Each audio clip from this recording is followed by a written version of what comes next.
আসসালামু আলাইকুম এভরিওয়ান, সবাইকে accounting first paper test paper solving ক্লাসে তোমাদেরকে স্বাগত জানাচ্ছি। আমি মুফরাদ হাসান মুগ্ধ, বর্তমানে অধ্যয়নরত আছি ঢাকা বিশ্ববিদ্যালয়ের ম্যানেজমেন্ট অ্যান্ড ইনফরমেশন সিস্টেম ডিপার্টমেন্টে। তো আজকে আমরা সলভ করব রাজশাহী বোর্ড 2021 সাল।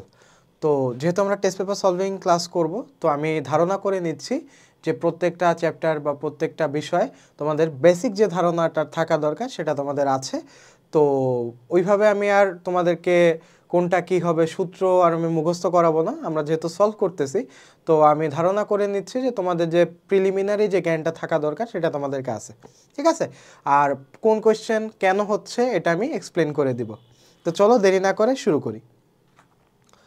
তো আমরা সলভ করব রাজশাহী বোর্ড 2021 সাল। ওকে, তো ফার্স্টে আমরা জানি যে ফার্স্টে হচ্ছে ক বিভাগে দুইটা ম্যান্ডেটরি কোয়েশ্চেন থাকে, সেটা হচ্ছে তোমার আর্থিক বিবরণী থেকে, ঠিক আছে।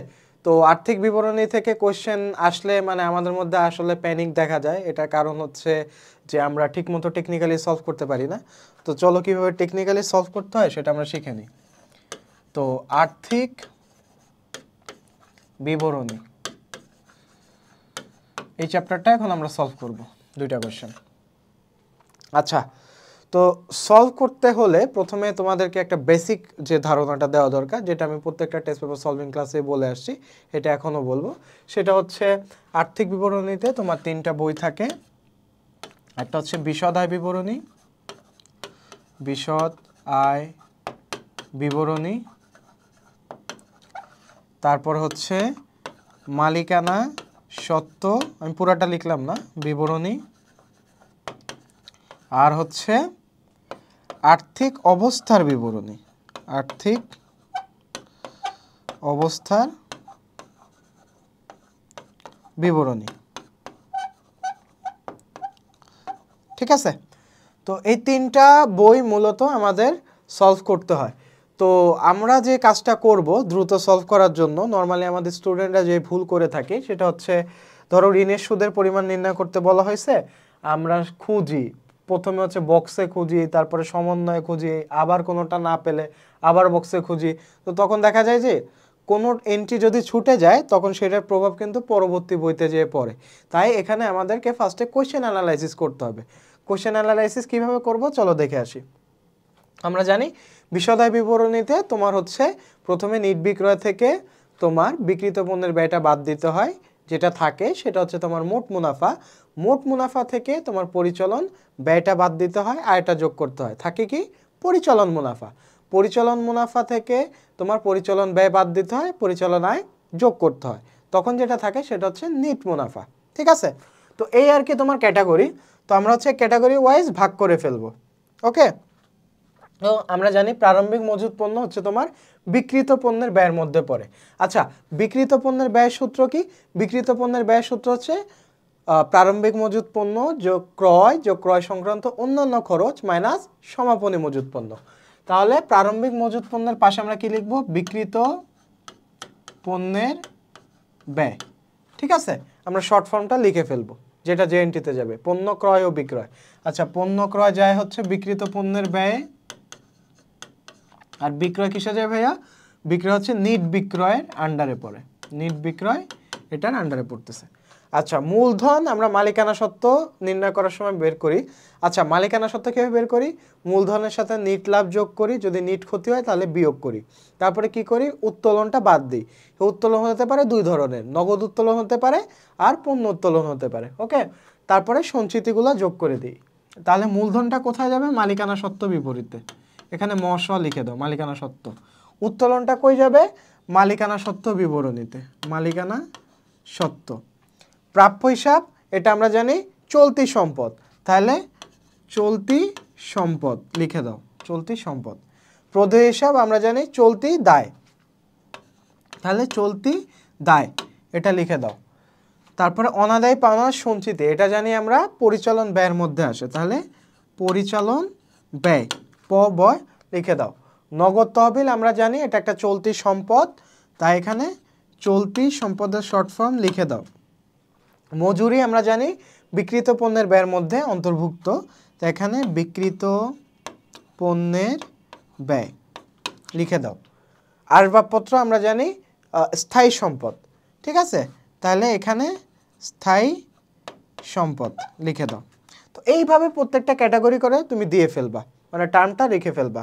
তারপরে সমাপনী মজুদ পণ্য, আমরা জানি যে সমন্বয়ের এন্ট্রি দুইটা বইতে প্রভাব ফেলে। তাহলে সমাপনী মজুদ পণ্য আমরা জানি একবার এক বিক্রিত পণ্যের ব্যয় থেকে বাদ যায়, আর একবার হচ্ছে তোমার আর্থিক অবস্থার বিবরণীতে চলতি সম্পদের ঘরে তোমার সমন্বয়ের এন্ট্রিটা ইনক্লুডেড করা হয়। তাহলে এখানে 1 নম্বর কোশ্চেন সমন্বয়টা আমি লিখে দিচ্ছি। এটা হচ্ছে একটা হচ্ছে বিক্রিত পণ্যের ব্যয় প্রভাব ফেলবে, আর হচ্ছে চলতি সম্পদের প্রভাব ফেলবে। ওকে, লিখে ফেললাম। তারপরে 3000 টাকার পণ্য ধারে ক্রয় হিসাবভুক্ত হয়নি, তার মানে ক্রয়ের এখানে, ক্রয় কোথায়, যে ক্রয়ের এখানে সমন্বয় আছে, হিসাবভুক্ত হয়নি, অর্থাৎ তোমার অলিখিত ক্রয়টা যোগ হবে। ঠিক আছে, তাহলে পণ্য ক্রয় অলিখিত ক্রয়টা যোগ হবে। তারপরে হচ্ছে তোমার প্রাপ্য হিসাবে 5000 টাকা আদায়যোগ্য নয়, তাহলে প্রাপ্য হিসাবেরও তোমার কই, এখানে প্রাপ্য হিসাব কই, আচ্ছা এই যে প্রাপ্য হিসাবেরও তোমার সমন্বয় আছে, এখানে স্টার্ট দিব। যখন আমরা সলভ করব এখানে স্টার দেখলে বুঝবো এখানে সমন্বয়ের এন্ট্রি আছে। আসবাবপত্রের উপর অবচয়, এই যে আসবাবপত্র এখানে স্টার্ট দিলা। তো তোমার আপাতত কোশ্চেন অ্যানালাইসিস করা শেষ, এখন জাস্ট ধাপা ধাপা অঙ্ক করবা। তো দেখো ফার্স্টে কি কোশ্চেন আছে, যে ঋণের সুদের পরিমাণ নির্ণয় করো, মোট লাভ নির্ণয় করো, তারপর হচ্ছে আর্থিক অবস্থার বিবরণী প্রস্তুত করো। আচ্ছা, ঋণের সুদের পরিমাণ নির্ণয় কিভাবে করব, এখানে দেখো কি বলা আছে, যে ঋণের সুদের পরিমাণ নির্ণয় করো। আচ্ছা চলো ঋণের সুদের পরিমাণ নির্ণয় করি। আচ্ছা তাহলে দেখো এখানে তোমার ঋণ কত আছে, ঋণ তোমার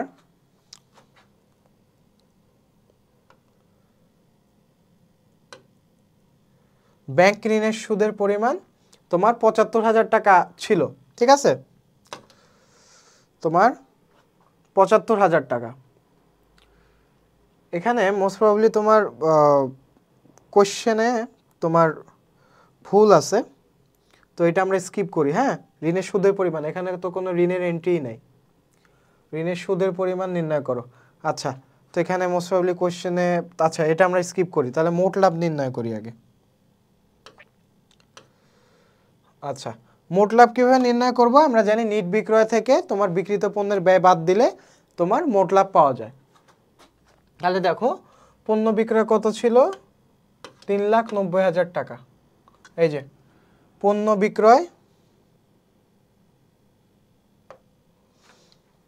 বিক্রয় হচ্ছে তোমার ৩,৯০,০০০ টাকা। ওকে, তাহলে পণ্য বিক্রয়, আচ্ছা তাহলে ওকে, পণ্য বিক্রয় হচ্ছে তোমার ৩,৯০,০০০ টাকা। এখান থেকে আমরা ফেরত বাদ দিব, এটা নিট বিক্রয়ের মধ্যে পড়তেছে না। তাহলে দেখো নিট বিক্রয় খোঁজো, এই যে নিট বিক্রয় ৩,৯০,০০০, আর নিট বিক্রয় কই আছে, তো এখানে পণ্য বিক্রয়। ওকে, এখান থেকে ফেরত বাদ যাবে ১,৫০০ টাকা। তাহলে এখানে ফেরত কোথায়,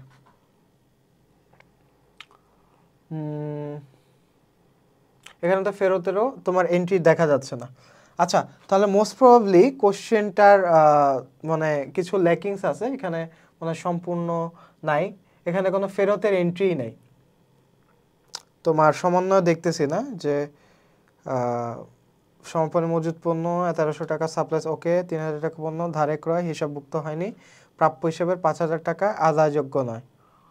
ওকে, তো আচ্ছা এখানে কোনো ফেরতের এন্ট্রিও নাই, তো ওরা ফেরত কোথা থেকে দিল, আচ্ছা ফেরত দিছে। আচ্ছা এই কোশ্চেনটা আমরা আপাতত স্কিপ করি, এখানে মোস্ট প্রবাবলি কোশ্চেনে যে প্রিন্টিং মিস্টেক হতে পারে, কোশ্চেনে কোনো ল্যাকিংস থাকতে পারে, তো এটা আপাতত স্কিপ করি, যেহেতু তোমার কোশ্চেনে ইয়া নাই, ফেরতেরও এন্ট্রি নাই, তারপর হচ্ছে তোমার ঋণের সুদের ইয়াও নাই, তো মোস্ট প্রবাবলি তোমার বক্সটা অসম্পূর্ণ আছে। ঠিক আছে, তাহলে ১ নাম্বারটা আমরা আপাতত স্কিপ করি। আচ্ছা, তো এখন আমরা ২ নাম্বার কোশ্চেনটা দেখব। ২ নাম্বার কোশ্চেনে আমরা সেমভাবে ক্যাটাগরাইজ করে ফেলবো। কিভাবে ক্যাটাগরাইজ করব চলো দেখি। নগদ তহবিল তোমার কি, চলতি সম্পদ, অগ্রিম ভাড়া, চলতি সম্পদ। তারপর হচ্ছে তোমার বিমা খরচ। বিমা খরচ হচ্ছে তোমার পরিচালন ব্যয়, মূলধন, মালিকানা সত্ত্ব, প্রদেয় নোট, চলতি দায়, তারপর হচ্ছে প্রদেয় নোটের সুদ, ক্রেডিট যেটা সুদ, ডেবিট। ঠিক আছে, প্রদেয় নোটের সুদ এটা অপরিচালন, ক্রেডিটের সুদ ডেবিট, অপরিচালন ব্যয়ের মধ্যে যাবে, অপরিচালন ব্যয়। তারপরে উত্তোলন। ঠিক আছে, এখানে উত্তোলনের সুদও আসবে, ডেবিট জেরের সুদ, অর্থাৎ এখানে মালিকানা সত্ত্বের মধ্যে উত্তোলনের সুদ এটা আসবে। তারপর হচ্ছে প্রদেয় হিসাব, এটা হচ্ছে চলতি দায়, অফিস যন্ত্রপাতি, স্থায়ী সম্পদ, স্থায়ী সম্পদ, সেবা আয়, পরিচালন আয় বা নির্বিক্রয়ের মধ্যে যাবে, বেতন খরচ, পরিচালন ব্যয়, উপযোগ খরচ, ব্যয়, পুঞ্জীভূত অবচয়, পরিচালন ব্যয়, প্রাপ্য হিসাব, চলতি সম্পদ, অনুপার্জিত সেবায় এটা চলতি দায়। তাহলে এভাবে হচ্ছে আমরা তোমার প্রত্যেকটা ক্যাটাগরাইজ করে ফেলবো। তাহলে সেবা প্রদান করা হয়েছে কিন্তু বিল পাওয়া যায়নি ৮৫০০ টাকা। আচ্ছা, তার মানে হচ্ছে সেবা প্রদান করা হয়েছে কিন্তু বিল পাওয়া যায়নি, এটা হচ্ছে তোমার প্রাপ্যর সাথে যোগ হবে। প্রতি মাসে ভাড়া খরচ অতিক্রান্ত হয়েছে ১০০০ টাকা। আচ্ছা, ভাড়া খরচ কোথায় আছে? এই যে ভাড়া, ওকে, তো এখানে ভাড়া খরচ যাবে। তারপরে অনুপার্জিত আয় অর্জিত হয়েছে, এই যে অনুপার্জিত সেবা আয় এখানে যাবে। অফিস যন্ত্রপাতির উপর 10% হারে অবচয় আছে, তাহলে এখানে অবচয় যাবে। ওকে, তো এখানে আমরা স্টার্ট দিয়ে ফেললাম যেগুলো যেগুলো তোমার সমন্বয় আছে। তো এখন হচ্ছে আমরা কোশ্চেনে যাব, মূলধন ও উত্তোলনের উপর সুদ নির্ণয় করো। আচ্ছা, এই যে মূলধন আর এই যে উত্তোলন, এই দুইটার উপর সুদ নির্ণয় করতে বলছে। ওকে, চলো সলভে যাই। এই যে এখানে দেখো বলা আছে যে মূলধন ও উত্তোলনের উপর সুদ ধরতে বলা হয়েছে। আচ্ছা, মনে হয় এই মানে এই রাজশাহী বোর্ডের কোশ্চেনগুলো একটু ত্রুটিযুক্ত, এই জন্য আর কি তোমার এই প্রবলেমগুলো হচ্ছে। দেখো এখানে ক নম্বরে বলা হয়েছে যে উত্তোলনের উপর সুদ ধরতে বলা হয়েছে, কিন্তু সুদের পার্সেন্টেজ উল্লেখ করা নাই, তাই সুদটা তোমার নির্ণয় করা পসিবল হয়নি। ১ নম্বরেও কোশ্চেনে মনে হয় ল্যাকিংস আছে। ঠিক আছে, তো এই যে মূলধন আর উত্তোলন, সুদ তোমার সুদের পার্সেন্টেজ দেওয়া নাই। তো তোমার যদি এরকম সিচুয়েশন এক্সামে আসে তাহলে তুমি কি করবা, পার্সেন্টেজ দেওয়া নাই তা তুমি 10% হারে করে আসতে পারো। আর নর্মালি 6 মাসের সুদ, যদি কোনো কিছু উল্লেখ না করা থাকে কয় মাসে, তুমি 6 মাসের সুদ, উত্তোলনের সুদ ধরতে পারো। ওকে, আর খ নম্বরে কি বলা আছে যে বিশদ আয় বিবরণী প্রস্তুত করো। আচ্ছা, বিশদ আয় বিবরণী কি, আয়সমূহের মধ্যে আছে সেবা আয় দিলা ৭৪,০০০, সেবা আয়ের সাথে অনাদায়ী আছে। দেখো এই যে সেবা প্রদান করা হচ্ছে, বিল পাওয়া যায়নি ৮৫০০ টাকা। তো এই যে অনাদায়ীটা ৮৫০০ টাকা তোমার যোগ করা হয়েছে, টোটাল হয়েছে তোমার ৮২,৫০০ টাকা। তারপর হচ্ছে অনুপার্জিত আয়ের অর্জিত অংশটাও যোগ হবে। আচ্ছা,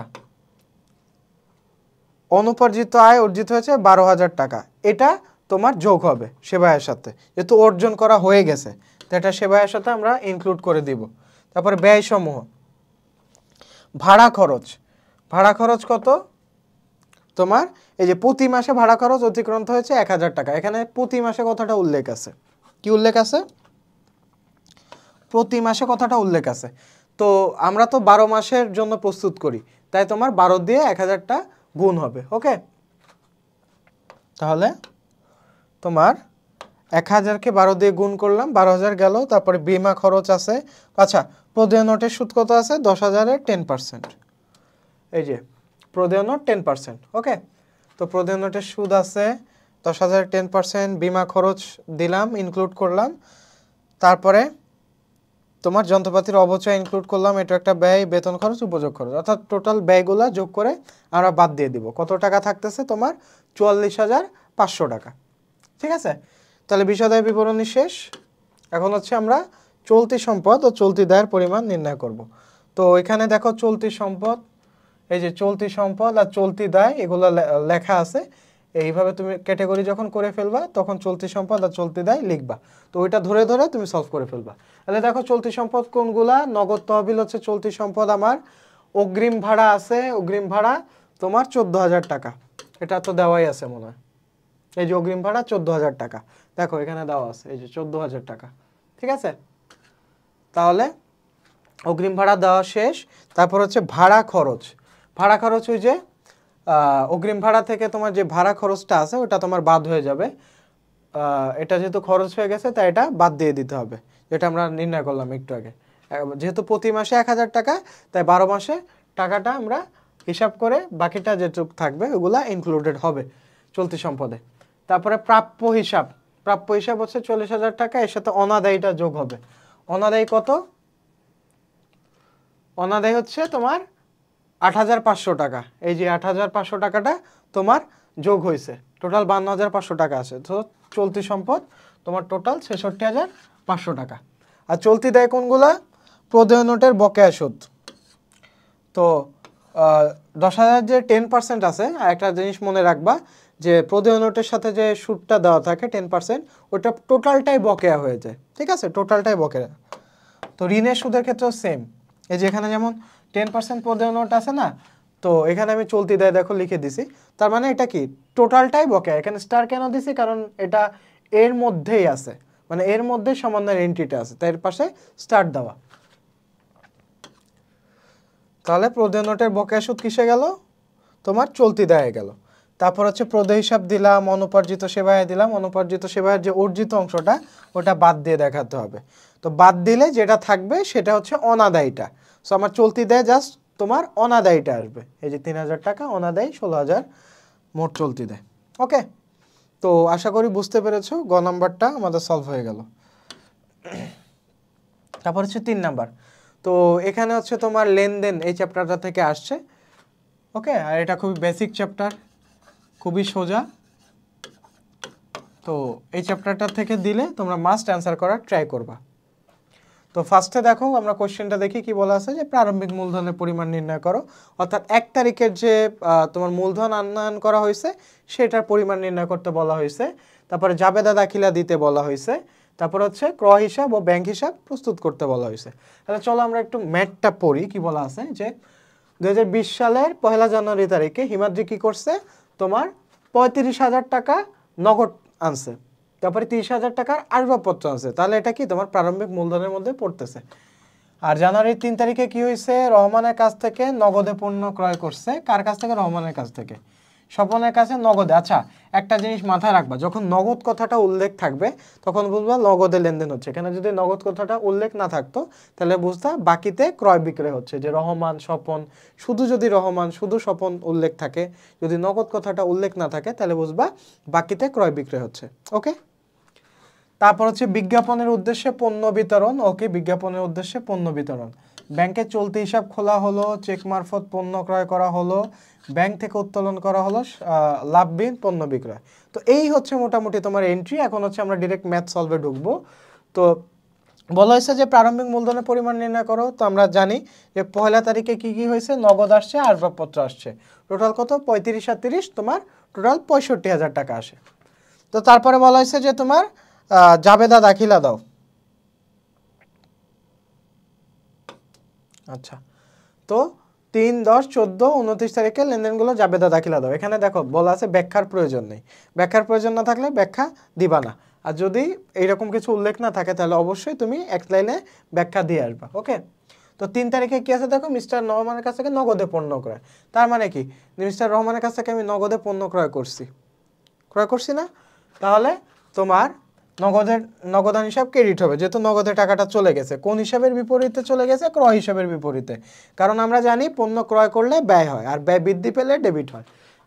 ঠিক আছে, তাহলে আমরা আরেকটা জিনিস লিখি, সেটা আমি সব সময় বলি, সম্পদ আর ব্যয় এই দুইটা বাড়লে ডেবিট, কমলে ক্রেডিট।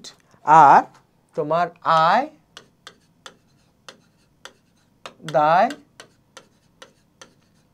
আর মালিকানা সত্ত্ব তোমার বাড়লে ক্রেডিট, কমলে ডেবিট, অর্থাৎ উল্টাটা। ঠিক আছে, সবসময় উল্টাটা হবে। আর 10 তারিখে কি করা হয়েছে? 10 তারিখে তোমার বিজ্ঞাপনের উদ্দেশ্যে পণ্য বিতরণ। একটা জিনিস মাথায় রাখবা সব সময়, পণ্য বিতরণ যখন এই ওয়ার্ডটা উল্লেখ থাকবে তখন বুঝবা এর সাথে ক্রয় হিসাব রিলেটেড। এখন কোয়েশ্চেন আসতে পারে যে ভাইয়া এটার সাথে ক্রয় হিসাব কিভাবে রিলেটেড হতে পারে? আচ্ছা, তুমি একটু চিন্তা করে দেখো, যখন তুমি পণ্যটা ক্রয় করছিলা, ঠিক আছে, তখন তোমার ক্রয় হিসাব ডেবিট হয়েছিল না? কেন ক্রয় হিসাব ডেবিট হয়েছিল? কারণ এটা একটা ব্যয়। তো তুমি যখন বিজ্ঞাপনের উদ্দেশ্যে পণ্য বিতরণ করতেছো, তাহলে ক্রয় হিসাব, ধরো তোমাকে আমি সহজে বুঝাই দিই, 5,000 টাকার তুমি পণ্য ক্রয় করলা নগদে, তো এটার তোমার জাবেদা কি হবে? তোমার ক্রয় হিসাব ডেবিট 5,000, ডেবিট 5,000, আর নগদান হিসাব ক্রেডিট 5,000, ক্রেডিট 5,000। আচ্ছা, তো 5,000 টাকার তো তুমি পণ্য ক্রয় করছো, তাই না? তো 5,000 টাকার ভিতরে তুমি বিজ্ঞাপনের উদ্দেশ্যে 200 টাকার পণ্য তুমি বিতরণ করবা।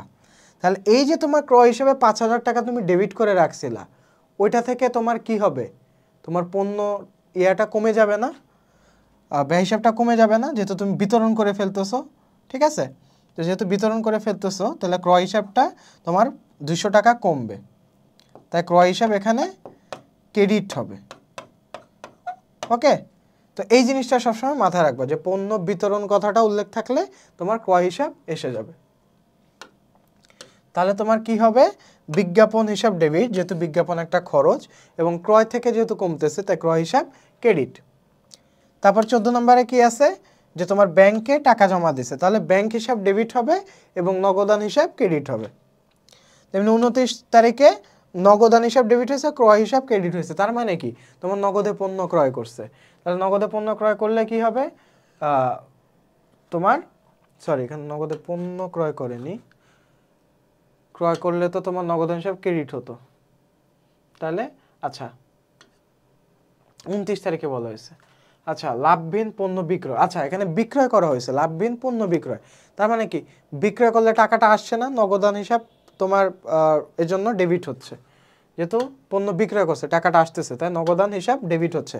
আর যেহেতু লাভহীন পণ্য বিক্রয় করছি আমি কোনো প্রকার লাভ ছাড়াই, তাই এখানে ক্রয় হিসাব ক্রেডিট হবে। এই কথাটা যদি উল্লেখ থাকে যে লাভহীন পণ্য বিক্রয়, তখন ক্রয় হিসাব ক্রেডিট হবে। এই জিনিসটা মাথায় রাখবা, ঠিক আছে?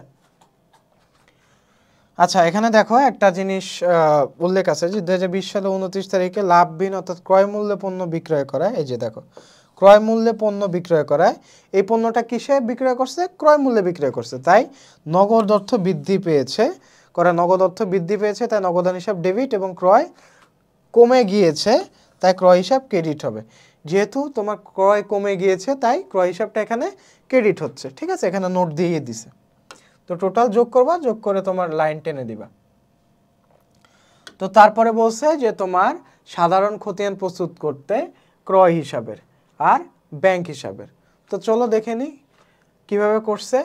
তো প্রথমে তোমার দেখো জানুয়ারি 3 তারিখের যে লেনদেনটা,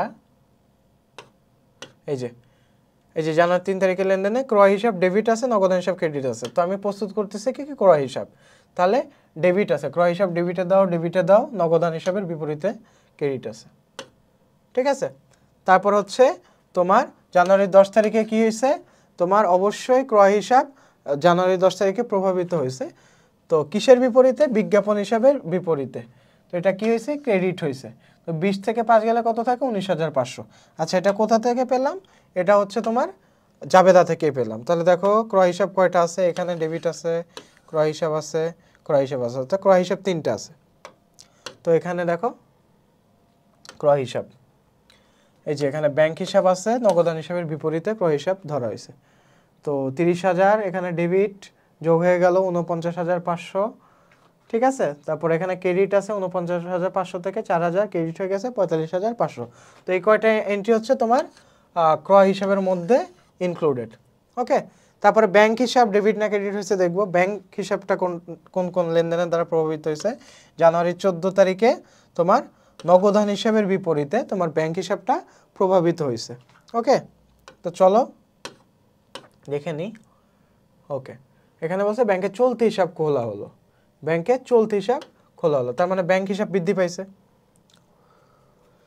ব্যাংক হিসাব যেহেতু তোমার বৃদ্ধি পাইছে জানুয়ারির 14 তারিখে, তাই ব্যাংক হিসাব তোমার ডেবিট হয়েছে। ওকে, আর কার বিপরীতে ডেবিট হয়েছে? নগদান হিসাবের বিপরীতে। তেমনি 18 তারিখে দেখো ক্রয় হিসাবের বিপরীতে ব্যাংক হিসাব ক্রেডিট হয়েছে, অর্থাৎ ব্যাংক থেকে তোমার টাকাটা দিয়ে দেওয়া হয়েছে। তো 45 থেকে 30 গেলে 15,000 টাকা থাকে। তারপরে জানুয়ারির 23 তারিখে নগদান হিসাবের বিপরীতে ব্যাংক হিসাব ক্রেডিট হয়েছে। ওকে, তার মানে তোমার ব্যাংক থেকে তোমার টাকাটা চলে গেছে। তাহলে 5,000 ইয়া করলে 10,000 হয়, 15 থেকে 5 বাদ দিলে 10,000 হয়। তো এই দুইটাই হচ্ছে তোমার জের বা ব্যালেন্স। ওকে, তো এখন আমরা দেখব 4 নাম্বার কোশ্চেনটা। তো 4 নাম্বার কোশ্চেন হচ্ছে মূলত তোমার লেনদেন, এই চ্যাপ্টারটা থেকে আসছে। তো খুব ইজি একটা অঙ্ক, লেনদেন, খুব ইজি ম্যাথ। তো দেখো আমরা ফার্স্টে কোশ্চেনগুলো পড়ি, কি চাইছে যে অনগদ লেনদেনগুলো চিহ্নিত করো, অর্থাৎ যে লেনদেনগুলো তোমার নগদে হয়নি ওই লেনদেনগুলো তোমার চিহ্নিত করতে বলা হয়েছে। তারপরে হচ্ছে 1, 5, 7 এবং 15 তারিখের লেনদেনগুলো দ্বারা বিবরণী ছকে হিসাব সমীকরণের উপর লেনদেন, এই যে হিসাব সমীকরণের উপর লেনদেনগুলোর প্রভাব দেখাও। অর্থাৎ তোমার এই যে a = l + y দিয়ে যে বড় ছকটা করতে হয় সেইটার প্রভাব দেখাতে বলছে, আর বলছে জাবেদাভুক্ত করো। খুব ইজি ব্যাপার। আচ্ছা চলো এখন আমরা হচ্ছে ম্যাথটা পড়ি, কি আছে। 21 সালের 1 জানুয়ারি তারিখে মিল্টন নগদ টাকা 1,50,000 এবং 40,000 টাকা মূল্য নিয়ে অফিস সরঞ্জাম নিয়ে সেবা কার্য আরম্ভ করে। আচ্ছা, তো এটা হচ্ছে 1 জানুয়ারির তোমার লেনদেন, কি কি করে? নগদ আর মূল্যের অফিস সরঞ্জাম, এই দুইটা জিনিস নিয়ে তোমার শুরু করে। তারপর হচ্ছে 4 মাসের ভাড়া প্রদান, এখানে 4 মাস কাউন্ট হবে। ওকে, আর নগদ সেবা প্রদান 25,000 টাকা এবং ধারে সেবা প্রদান 15,000 টাকা। ওকে, ধারে অফিস সাপ্লাইজ ক্রয়, এখানে দেখো ধারে কথাটা উল্লেখ আছে। এই ছোট ছোট জিনিসগুলো খেয়াল করবা। অনেক স্টুডেন্ট মিস্টেক করে কি, অনেক ইজি অঙ্ক ভেবে মানে কোশ্চেনে যে ভালো মতো পড়ার যে বিষয়টা তারা করে না। তো ধারের জায়গায় দেখা যাচ্ছে যে তোমার নগদে ক্রয় করছে, এটার তুমি জাবেদা দিয়ে আসছো, তখন কিন্তু তোমার ভুল হয়ে যাবে। ঠিক আছে, তো এই জিনিসগুলো মাথায় রাখতে হবে। মাসিক 20,000 টাকা বেতনে ম্যানেজার নিয়োগ, বিমা সালামি প্রদান, 7 তারিখের পদে অর্থ পরিশোধ করা হলো, বিজ্ঞাপন বাবদ নগদ প্রদান, অফিস যন্ত্রপাতি অবচয়। ওকে, তো এই ছিল মোটামুটি তোমার এন্ট্রি লেনদেনগুলো। তাহলে অনগদ লেনদেনগুলো তোমার নির্ণয় করো বা চিহ্নিত করো। তো কি কি আছে চলো দেখি। অনগদ লেনদেন এখানে একটাই আছে, সেটা হচ্ছে তোমার অফিস যন্ত্রপাতির অবচয়। বাকিগুলো কিন্তু মোটামুটি সব তোমার নগদেই তোমার করা আছে। ওকে, তাহলে অফিস যন্ত্রপাতির অবচয় কত? 500 টাকা। এটাই হচ্ছে তোমার অনগদ লেনদেন।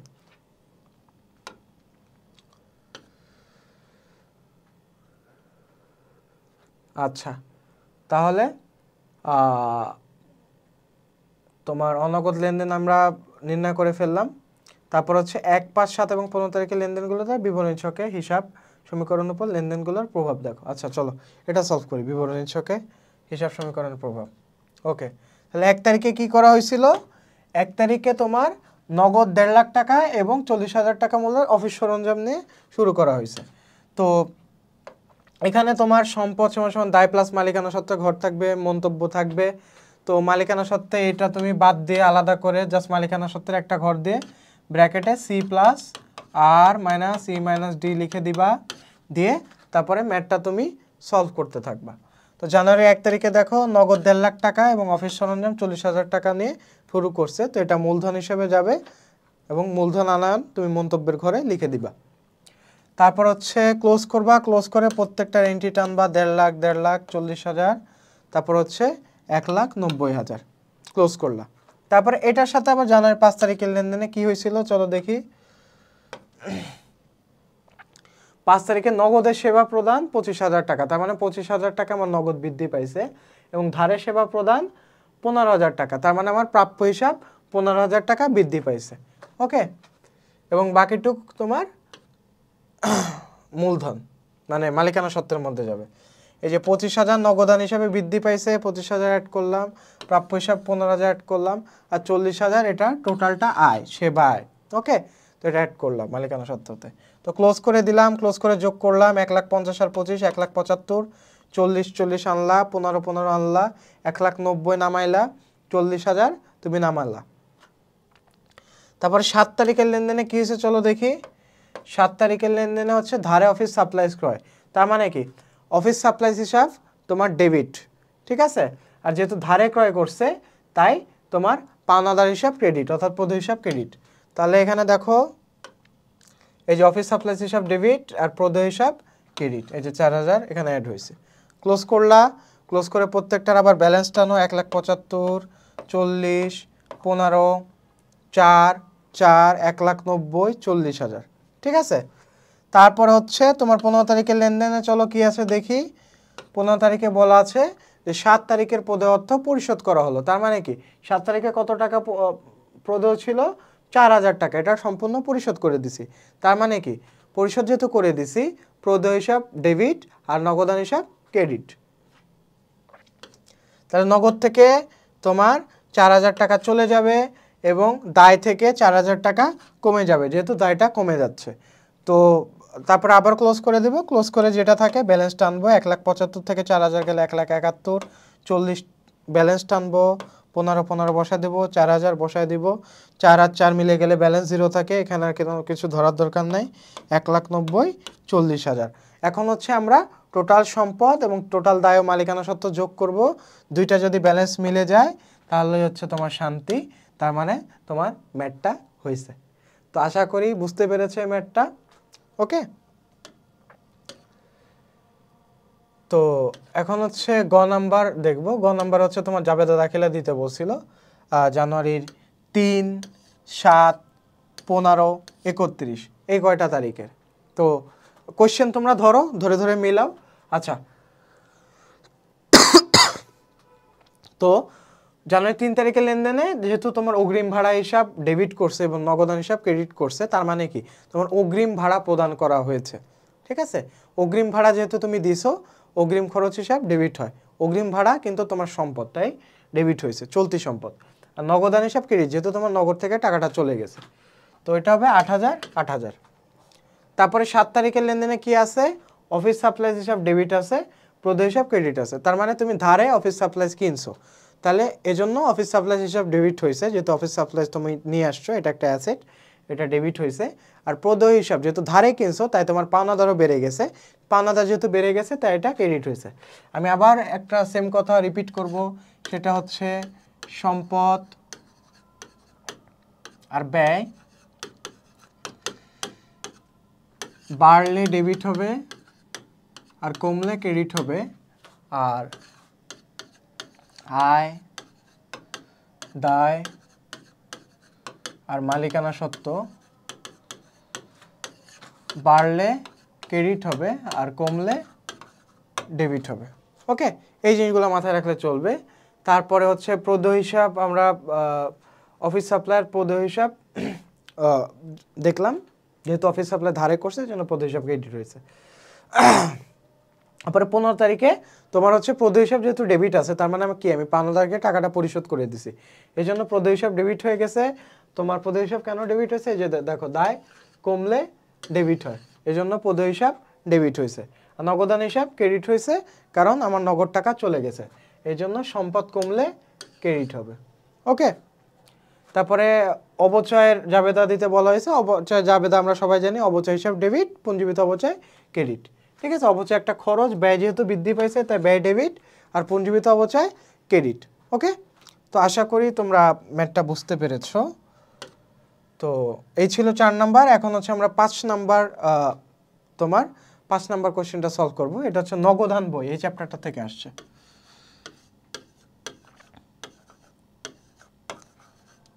নগদান বই, তো 5 নাম্বার হচ্ছে নগদান বই, এই চ্যাপ্টারটা থেকে আসে। চলো আগে আমরা কোশ্চেন পড়ে নিই। তো কোশ্চেনে কি বলা আছে যে নগদান বইতে লিপিবদ্ধ হবে না এমন লেনদেনের পরিমাণ নির্ণয় করো। অর্থাৎ বলা আছে যে নগদান বইতে কোনগুলো লিপিবদ্ধ হয় না, অনগদ লেনদেন নগদান বইতে তোমার কি হবে না, লিপিবদ্ধ হবে না। তো এগুলো আমরা ইনক্লুড করব না, লিপিবদ্ধ হবে না। তারপর হচ্ছে জাবেদা দাখিলা দিতে বলছে আর একটা 3 ঘরা নগদান বই প্রস্তুত করতে বলা হয়েছে। তো এই ছিল মোটামুটি আমাদের কোশ্চেন। এখন হচ্ছে আমরা দেখব যে কি কি এন্ট্রি আছে বা কি কি লেনদেন আছে। আচ্ছা, তো জুন 1-এ কি হয়েছে ঘটনা, প্রারম্ভিক নগদ তহবিল 30,000 টাকা এবং ব্যাংক জমার ক্রেডিট যে 15,000 টাকা ছিল।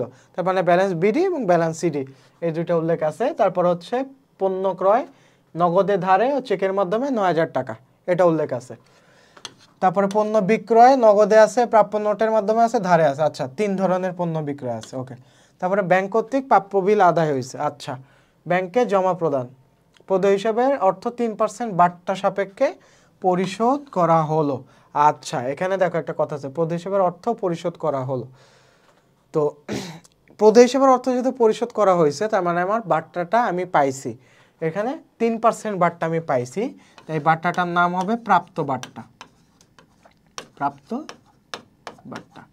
আর এখানে দেখো 5% কারবারি বাট্টায় মোহিতের কাছ থেকে পণ্য ক্রয় 20,000 টাকা। আচ্ছা, এটা হচ্ছে কারবারি বাট্টা, মোহিতের কাছ থেকে আমি পণ্য ক্রয় করছি। তারপর হচ্ছে ব্যাংক চার্জ ও ব্যাংক জমাতিকে সুদ যথাক্রমে এত টাকা। আচ্ছা, ওকে, তো চলো এখন আমরা সলভে যাব ডিরেক্ট। নগদান বইতে লিপিবদ্ধ হবে না এমন পরিমাণ নির্ণয় করো। আচ্ছা, তো চলো কোন কোন জিনিস লিপিবদ্ধ হবে না। তো নগদান বইতে হচ্ছে অনগদ লেনদেনগুলো লিপিবদ্ধ হবে না। যেমন জুনের 5 তারিখে ধারে পণ্য ক্রয় আছে, এটা কি লিপিবদ্ধ হবে? হবে না। তারপর হচ্ছে 10 তারিখে প্রাপ্য নোটের মাধ্যমে বিক্রয়, এটা কি নগদে তোমার লিপিবদ্ধ হবে? হবে না, কারণ এটা প্রাপ্য নোটের মাধ্যমে, এখানে কোনো নগদ লেনদেন নেই, এখানে ধারে পণ্য বিক্রয়। তারপর হচ্ছে কারবারি বাট্টায় মোহিতের কাছ থেকে পণ্য ক্রয়, ঠিক আছে, 19,000 টাকা মোহিতের কাছ থেকে পণ্য ক্রয়। যেহেতু 20,000-এর 5% কত হয়? 20,000-এর 10% হচ্ছে 2,000, 2,000-এর অর্ধেক হচ্ছে 1,000, অর্থাৎ 20,000-এর 5% তোমার 1,000 টাকা। এই জন্য 19,000 টাকা কারবারি বাট্টা বাদ দিয়ে তোমার ধরছে। এটাও কিন্তু তোমার ধারে, ঠিক আছে, ধারে পণ্য ক্রয়। তো এই জিনিসটা খেয়াল রাখবা। তো নগদান বইতে লিপিবদ্ধ হবে না, টোটাল 57,000 টাকা হবে। ওকে,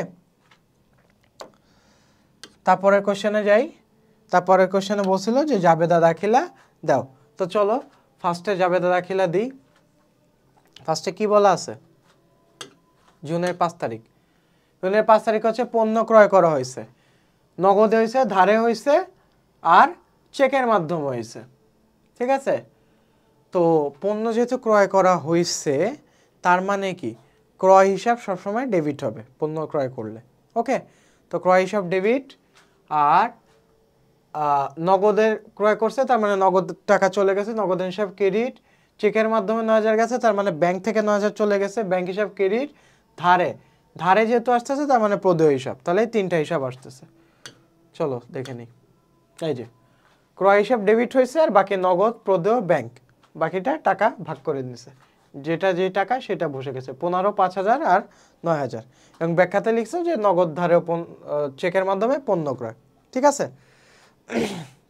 এখন হচ্ছে জুন 10। তো জুন 10 হচ্ছে পণ্য বিক্রয়। তো আমরা জানি যে পণ্য বিক্রয় করলে তোমার আয় হয়, ঠিক আছে। ক্রয় করলে যেমন ক্রয় হিসাব ডেবিট হয়, আর বিক্রয় করলে বিক্রয় হিসাব ক্রেডিট হয়। তো এখানে হচ্ছে নগদ ডেবিট হবে, প্রাপ্য নোট ডেবিট হবে, ঠিক আছে, আর প্রাপ্য হিসাব ডেবিট হবে, এই 3টা ডেবিট হবে, আর বিক্রয় হিসাব ক্রেডিট হবে। তো চলো দেখে নি কি আছে। এই যে বিক্রয় হিসাব ক্রেডিট আছে, প্রাপ্য হিসাব ডেবিট, প্রাপ্য নোট ডেবিট, নগদান হিসাব ডেবিট। তো অ্যামাউন্টগুলো বসায় দিবা 35,000, 8,000, 25,000, আর তোমার টোটাল অ্যামাউন্টটা 68,000, এটা হচ্ছে বিক্রয় হিসাবে লিপিবদ্ধ করবা। তো এখানে ব্যাখ্যা দিয়ে দিবা নগদে প্রাপ্য নোট ও ধারে পণ্য বিক্রয়। ওকে, তো 15 তারিখের লেনদেনে কি আছে? 15 তারিখের লেনদেনে আছে ব্যাংক কর্তৃক প্রাপ্য বিল আদায় 24,500 টাকা। প্রাপ্য বিল যেহেতু আদায় করছে ব্যাংক কর্তৃক, তার মানে কি তোমার ব্যাংকে টাকাটা ইন হয়েছে, ব্যাংকে যেহেতু টাকাটা ইন হয়েছে তাই ব্যাংক হিসাব ডেবিট হবে। ওকে, তাহলে দেখো ব্যাংক হিসাব ডেবিট হয়েছে এবং প্রাপ্য বিলের মাধ্যমে যেহেতু আদায় হয়েছে এবং প্রাপ্য বিল একটা আয়, তাই প্রাপ্য বিল হিসাব ক্রেডিট হয়েছে। ওকে, 24,500। তারপরে দেখো 20 তারিখ। 20 তারিখ কি আছে? প্রদেয় হিসাবের অর্থ বাট্টা সাপেক্ষে পরিশোধ করা হলো, তার মানে নগদান হিসাব টাকাটা চলে গেছে। ওকে, চলে গেছে, নগদান হিসাব টাকা চলে গেছে, এই জন্য দেখো নগদান হিসাব ক্রেডিট হয়েছে, নগদে গেছে 4,850 টাকা। আর টোটাল কত হিসাব? প্রদেয় হিসাব ডেবিট হয়েছে, যেহেতু দায় কমে গেছে এই জন্য প্রদেয় হিসাব ডেবিট, টোটাল 5,000 টাকা।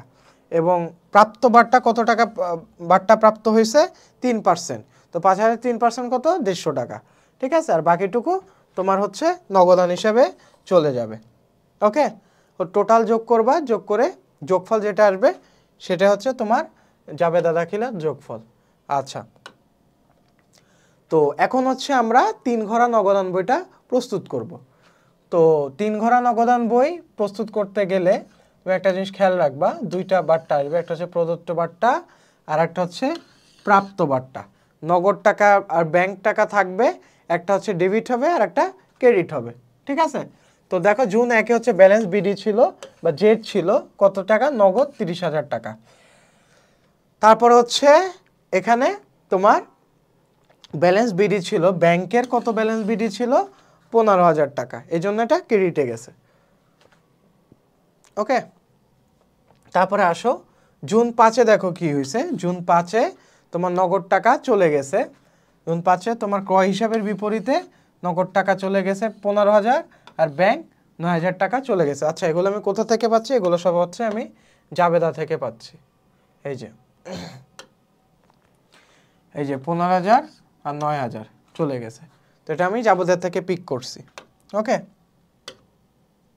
জুন 5 এই যে 15,000 আর 9,000, তো জুন 5 গেল। তারপর হচ্ছে জুন 10। জুন 10-এ কি হয়েছে? বিক্রয় হিসাবের বিপরীতে নগদ টাকা আমার ডেবিট হয়েছে, নগদ টাকা 35,000 টাকা ডেবিট হয়েছে। ওকে, তারপর জুন 18। জুন 18-তে তোমার ব্যাংক হিসাবের বিপরীতে এটা হচ্ছে তোমার কন্ট্রা এন্ট্রি, নগদ টাকা তোমার ক্রেডিট হয়েছে, নগদ টাকা চলে গেছে এবং ব্যাংক হিসাব ডেবিট হয়েছে। তো এখানে দেখো এই যে এখানে সেমভাবে 18 তারিখে নগদান হিসাবের বিপরীতে ব্যাংক হিসাব ডেবিট হয়েছে। ওকে, তো এখানে যেটা কন্ট্রা এন্ট্রি অর্থাৎ ব্যাংক হিসাব আর নগদান হিসাব থাকবে, অর্থাৎ এক সম্পদ বাড়লে আরেক সম্পদ কমবে, সেটা হবে তোমার কন্ট্রা এন্ট্রি। তো 18 তারিখে কন্ট্রা এন্ট্রি গেল। 15 তারিখে প্রাপ্য হিসাবের বিপরীতে, প্রাপ্য বিল হিসাবের বিপরীতে ব্যাংকে টাকাটা 24,500 টাকা ডেবিট হয়েছে, এই জন্য ডেবিট সাইডে আসছে। তারপরে 20 তারিখের লেনদেনে প্রদেয় হিসাবের বিপরীতে তোমার নগদ টাকা আমার চলে গেছে, কিন্তু বাটটা আমি কত টাকা পাইছি? 150 টাকা, এটা আমি লিখে দিলাম। তারপর হচ্ছে 30 তারিখে তোমার ব্যাংক চার্জ হিসাবের বিপরীতে তোমার ব্যাংক হিসাবটা ক্রেডিট হয়েছে। তারপরে ব্যাংক জমাতিরিক্ত সুদের বিপরীতে ব্যাংক হিসাব ক্রেডিট হয়েছে। তো টোটাল যোগ করে যেটা বাদ থাকবে সেটা হচ্ছে তোমার ব্যালেন্স সিডি।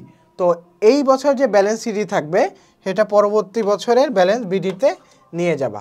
ওকে, তো টোটাল যোগ করবা, প্রাপ্তবার্তা যোগ করবা, তারপরে নগদ টাকা যোগ করবা, ব্যাংক টাকা যোগ করবা, এখানেও সেম সবগুলো যোগ করবা, যোগ করবা, যোগ করে মেইন যে ইয়ার থাকবে সেটা হচ্ছে ব্যালেন্স বিডি।